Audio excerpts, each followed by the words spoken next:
Então a gente vai ter uns minutos ainda para vocês perguntarem, fazerem questões aqui aos palestrantes. A gente convida ao pessoal, os palestrantes, a subirem para as cadeiras que foram recém-alocadas aqui.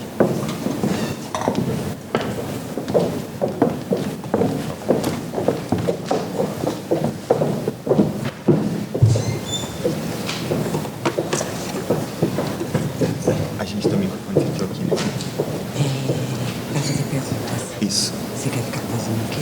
Não, a gente pode. Eu vou Bom, rodar. a gente tem 2 microfones aqui. Se vocês quiserem fazer questionamentos, por favor, levantem a mão. Tem uma questão ali. Esse já está funcionando. Oi, bom dia. Produtora Maria Rita, eu queria saber, em relação ao custo que você falou dos testes para os laboratórios, se isso também, se o custo não é justificável para os convênios, de uma maneira que, com um diagnóstico mais rápido, você consegue, sei lá, isolar o paciente mais rápido ou tratar ele mais rápido e, no final, o hospital vai ter um custo menor. Como que é essa conversa com o convênio? Obrigada pela pergunta. Pelo bom senso, assim, nós sempre questionamos isso e sempre colocamos essa mesma informação. Todos nós aqui temos a mesma opinião, mas espera aí, é melhor eu gastar no diagnóstico, porque eu vou economizar um monte na internação, antibiótico e tudo. A gente tem, isso é óbvio, assim, é difícil de provar em números, porque os administradores, eles olham números. Mas nós que trabalhamos no dia a dia, a gente tem essa certeza disso, né? Então, só que quem faz essa negociação com os convênios, muitas vezes não é o pessoal do próprio laboratório. Se for o laboratório hospitalar, por exemplo, quem faz essa negociação é o pessoal do comercial do hospital que fala com os convênios. O laboratório não fala direto com os convênios. E, muitas vezes, esse pessoal do comercial, eles não têm essa base teórica para discutir com eles. Então, fica uma briga, porque o convênio diz que a conta do hospital está cara. E quem paga para o laboratório não tem como arcar com isso, porque, por exemplo, para você ter uma ideia, um antibiograma automatizado, o laboratório recebe R$16. Só que a gente gasta para fazer um antibiograma mais de 20. Isso sim, se der tudo certo, se for um antibiograma só. Então, é sempre deficitário. E quando o laboratório não é do hospital, que a maioria dos laboratórios hoje é terceirizado, então o hospital também não quer arcar com o custo do laboratório, pensando na sua dinâmica total. Então, o laboratório que arca com seus custos, o hospital arca com os seus, e não tem essa conversa de que todos para um bem comum, sabe? E alguns convênios hoje têm entendido isso, né? 1 ou 2 ou 3 que conseguem entender e estão pagando esses testes mais caros. Mas eu acho que esse é um processo ainda que vai demorar um pouco, mas o caminho é esse mesmo. A gente tem que provar para os convênios que sai mais barato e melhor desfecho, como diz o Evaldo, se a gente investir em diagnóstico rápido. Posso fazer mais uma pergunta? Nos pacientes críticos, na prática de vocês, do laboratório de micro, o quanto vocês confiam nos testes automatizados? Ou seja, por exemplo, para não fermentador, vocês acabam fazendo microdiluição em caldo para alguns pacientes que estão críticos? Ou, enfim... Olha, assim, tem alguns não fermentadores que a automação não é muito confiável. Por exemplo, Pseudomonas... então, a gente é obrigado a fazer manual, né? Mas, agora, os equipamentos, eles dão a concentração inibitória mínima e existem regras, por exemplo, do CLSI e EUCAST para interpretar concentração inibitória mínima de não fermentadores, que não pseudomonas e não acineto. Então, os equipamentos, para a maioria dos não fermentadores, eles são capazes de te dar essa informação, se é sensível ou não. Porém, como não existem estudos assim muito específicos para determinadas espécies de não fermentador, então muitos laboratórios não têm essa segurança de liberar o resultado. E aí faz o quê? Faz o e-teste para algumas drogas, que são aquelas mais possíveis de serem usadas, como meropenem ou Bactrim, maquinolona, né? E aí você consegue ter a MIC, porque não tem disco de fusão para não fermentador validado. Então você tem que fazer MIC, e aí só que não dá para você fazer, por exemplo, como eu te falei, uma fita e-teste custa R$20. Se você fizer 3 fitas e-teste, são R$60. Só que você recebe 16. Então, assim, você também não pode fazer fita e teste de tudo. Então, nessa hora é que, se o seu laboratório não reporta antibiograma de não fermentador por automação, aí tem que conversar direto com o laboratório e falar, olha, mas eu preciso, para essa bactéria específica, eu preciso de uma opção terapêutica. Por exemplo, a Elizabeth King, a meningocética, né, que é o antigo Flavobacterium meningocético. Ele já é intrinsecamente resistente a quase todos os antibióticos. O único antibiótico que ainda é sensível é a Bactrim, né? E aí você você tem que saber o que eu vou tratar. Então, você olhando o perfil do automação, você muitas vezes consegue ver, sim, que a maioria das drogas está com a MIC elevada e você não tem como utilizar. E uma ou outra droga que você ainda tem a possibilidade, você pode confirmar com e-teste, por exemplo. Mas isso vai de laboratório para laboratório. Tem laboratórios que liberam as MICs dos equipamentos e tem laboratório que não liberam. Tá? Isso vai muito da experiência de cada laboratório. O que a gente tem feito, o que a gente faz muito no Einstein, é isso que a Maria Rita falou. A gente fala muito com o clínico. Então, você tem lá uma Chromobacter, sei lá, que também não tem padronização muito bem estabelecida para automação.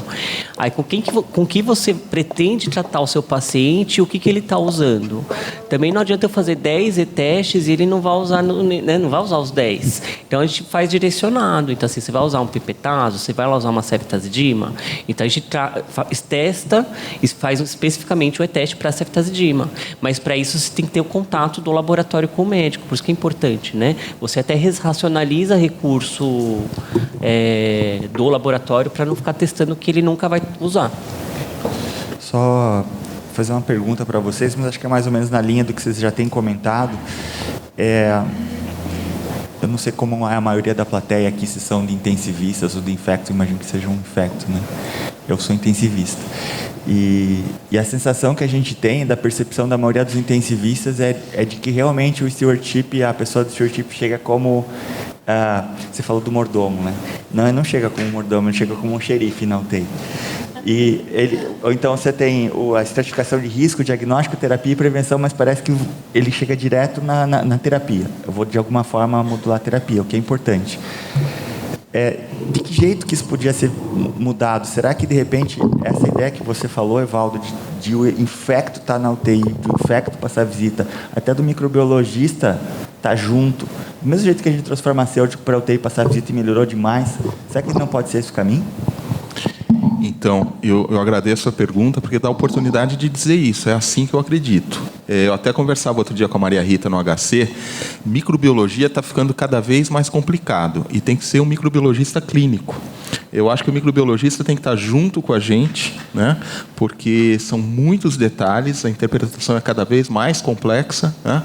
E o infectologista tem que sim estar presente, ele tem que estar ao lado, e aquilo que eu falei eu pratico. Eu acho que quem faz o stewardship não é o dono da verdade, ele é uma pessoa que tem que estar ao lado e trazendo elementos para convencer o colega. Eu trabalho com o stewardship já há algum tempo, e com unidades de terapia intensiva com médicos experientes, tal, mas fora de ambiente acadêmico, onde é mais difícil, hospitais privados, né, e tal. Mesmo assim, poucas vezes, ou talvez nenhuma vez, eu me lembro de ter tido qualquer tipo de dificuldade ou conflito. E eu também parto da premissa que o dono do doente é o médico assistente. Se ele quiser seguir numa conduta inadequada, paciência. Ele foi orientado, a gente debateu, mas eu parto dessa premissa. Eu falo, olha, Marcelo, do jeito que está, se você quiser continuar, o doente é teu, vírgula. A responsabilidade também é sua, inclusive diante da direção, porque o stewardship tem que ter um apoio forte da direção. Mas, a priori, se você quiser tratar gripe com polimixina, você vai tratar. Mas talvez seja a última gripe com polimixina que você vai tratar nesse hospital depois que o diretor souber, né? Estou dando um exemplo absurdo, mas assim, a gente procura deixar claro que a decisão final é do médico assistente, mas estar ao lado e assumir responsabilidade. E a coisa que eu acho que é mais importante no dia de hoje é você escrever no prontuário e carimbar junto. Porque aí, amanhã ou depois, mas e se a família, mas e se o paciente, mas e se qualquer coisa? Você está lá no meio, você vai discutir e debater qualquer evento adverso ou qualquer situação desfavorável junto com a equipe, como parte da equipe. Então, Marcelo, eu acho que é diálogo, estar do lado e nunca uma imposição. A base para essa discussão, a gente pode ficar horas aqui conversando, porque o fato é assim, a gente está falando de um paciente que a gente tem mortalidade por sepsia de 55% no Brasil, e não era para ser assim, né? Podia ser menor que 20% e tem sido em vários centros que adotam boas práticas, mas no choque séptico, mesmo nos melhores centros, é 40%. Então, é um paciente muito, muito, muito grave. Então, o fato, se a gente for pensar bem como é que a gente não tem um microbiologista clínico para guiar o diagnóstico, como é que a gente está falando que o convênio não vai pagar um diagnóstico de um paciente que tem 45% de mortalidade? Eu acho que falta o intensivista e o emergencista, porque não está só na UTI, né? Mas, não sei, dar mais as mãos, assim, de alguma forma, não sei. Era para eu estar só fazendo pergunta que eu estou... A gente tem que brigar por alguns testes serem inclusos na tabela MB, né? Então, por exemplo, o BioFire não está na tabela. Então, é interessante brigar para colocar na tabela para a gente poder cobrar do convênio. A gente tem até as 10h10, mas uma pergunta rápida. Aqui, doutora. Aí. Bom dia, Evaldo. Parabéns pela sua aula. Eu entendo, assim, minha grande dificuldade é na parte de educação, porque do mesmo jeito que a gente tem hospitais com laboratórios normais, muito bons e excelentes, a gente tem também colegas intensivistas que têm um maior conhecimento em relação à microbiologia, acesso aos guidelines, acesso a congressos, e a gente tem também profissionais que não têm essa condição essa capacitação constante. E a minha dúvida é justamente essa parte do stewardship de educação. Como que a gente pode alcançar esses colegas que não têm tanta consciência dos 7 dias, não está atualizado em relação ao último up-to-date do tratamento, e também a realidade é que nem sempre a gente tem um infectologista todos os dias passando visita multi, né? Então, seria essa questão do outro ponto, dos hospitais normais, a parte de educação e numa situação em que o infectologista não pode estar lá à beira-leito todos os dias. É uma questão extremamente importante e que eu acho que outra função do stewardship é essa, educação continuada.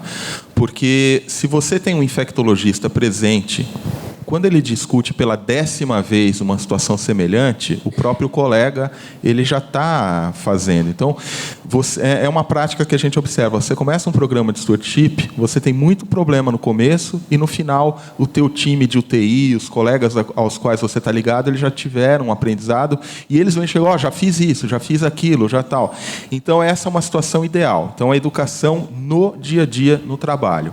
A segunda situação, quando a gente não tem um infectologista presente, eu acho que aí a gente tem que buscar, né? É uma especialidade, como eu mostrei, tem impacto na mortalidade, e não é só esse artigo, são vários, então a gente precisa corrigir isso. E quando não é possível corrigir de imediato, aí sim formar os colegas, e esse tipo de evento eu acho que ele cumpre esse papel, inclusive quando ele fica disponível depois na internet para quem não pôde estar aqui, né? Mas a tua questão é essencial, educação médica, que é feita na prática, muito mais do que nos eventos também, porque o evento é uma coisa pontual. E aqui eu queria enfatizar esse dado. Fui no congresso, vi isso, eu acabei de chegar do Equimid, né? Há pouco tempo a gente teve Equimid. O que você vê lá é absolutamente fantástico, mas não é a nossa realidade. Então, você tem que ter esse dia a dia para você modular o que você viu na teoria para a prática. Bom, obrigado, Evaldo, André, Maria, Rita. A gente vai, então, encerrar essa sessão.